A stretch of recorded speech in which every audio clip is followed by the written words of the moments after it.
What's up, guys? Crazy Black 108 here, and I'm back with another video. And today, guys, we're gonna be taking a look at a D Rose 8. So yeah, wow, we've just done a rose a day, and it's just we're all the way to the 8s, man. And I remember when the 8s came out, bro, and it was so cool. And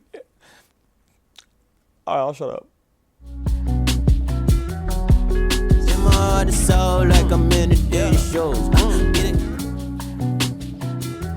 All right, so over here. This is where it all went downhill. Let's just be honest about this. This is where it all went downhill. So here's an Adidas box. See, it has the Boost logo on it. Okay, the Boost logo is on here because they were a D Rose shoe that had Boost in it. But you don't see the D Rose box, right? All right, so they say D Rose 8 on it. You go inside here, and you have Bang.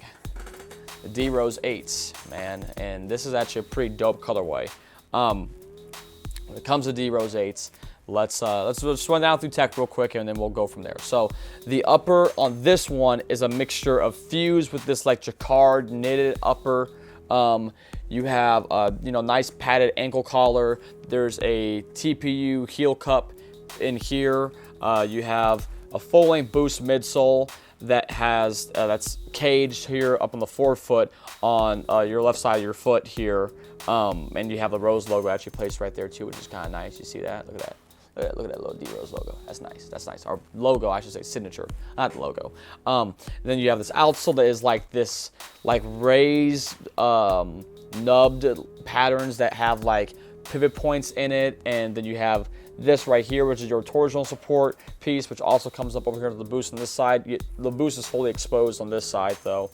And on the back of the heel, you have a very small D Rose logo, and it says Rose here on the back as well. A lot of like the math equations of stuff, which is meant to like represent, if my memory is correct, to represent how it's so hard to contain D Rose. And all that's cool. It's all very cool, and it's kind of nice, little neat little storytelling pieces here on the shoe. You do have the D Rose logo there on the tongue, and then the insole. If I pop this out for you, I'll pop this paper out first. The insole in here is one of those Adidas insoles that has the Rose logo on it, and then the insole itself though is just like this little thin piece. But it's meant to look like the older insoles that were thicker, which is nice. It's because the little holes in here, and the perforation, all that just makes it stick better into the midsole itself. You can see the Boost midsole in there as well. Once you pop the insole out, you can see all that underneath in there. And then the tongue is set up in this way that where it has all these perforations in it, which is meant to make it just kind of more breathable for you, which is cool. So this is a pair that's in a size 10. The hoopin 9.5 is my preferred size for these, because there's just a lot of dead toe space in there, and the 10s for me, and a size 10 for me, that is. And so that doesn't, isn't conducive to hooping in it. My memories of this shoe to play in, not super fond. This traction, I remember, didn't work very well. It was very hard to grip the floor, and that just bummed me out. Experiencing that and dealing with that wasn't cool. I just didn't like that. The Boost midsole was super comfortable though, nice and plush. Having it be caged here in the forefoot for more stability while being fully exposed everywhere else was really nice, because it allowed it to have a lot of its springiness in there, which is good. The upper locked on your foot pretty decently. Wasn't anything super crazy, but it was nice. Having this cage piece also comes up on here, and the way there's these fused panelings on here too on the toe box also helps with for toe drag, and people that have that as a high wear area. And these fused pieces also are meant to highlight the pieces where the material is meant to be stronger to help contain your foot in there. I do like the 3 stripes here on the side, and I do like the way this silhouette looks for the most part. My issues with the D Rose 8 just come into the fact that, like, performance-wise, I just didn't really like them. I played in my pair for a decent amount of time, but then I got to the point where I just was like, I don't really like these. I don't feel good in them, secure in them. I got done testing them, and I was like, I'm gonna switch into something else. But they were all right. They just weren't my favorite. I wasn't super overjoyed about them. And the thing that really hit me when it came to these was that like going from the 7s to these was just kind of, it just was, you know, it is what it is, I guess. But the interesting thing now when I look at it in terms of like the full story of the Rose line up until this point is that, so this is also the first Rose shoe where we don't have our personal box anymore. We don't have a D Rose box. This is the first shoe where we don't see Derek playing in it, not because of an injury, but because, well, at first it's, I guess you could say it's because of injury, but like, because like he was on the Cavs, but then they traded him to the Utah Jazz and the Jazz released him. And so, and as a Rose fan, this was kind of a dark time in a sense because it really sucked not having him playing. And on top of that, having just the way that was working out was not cool. And that wasn't very fun. No one was very happy with that. And I just was also, when this is the first time when the Rose line shoes was really hard to find.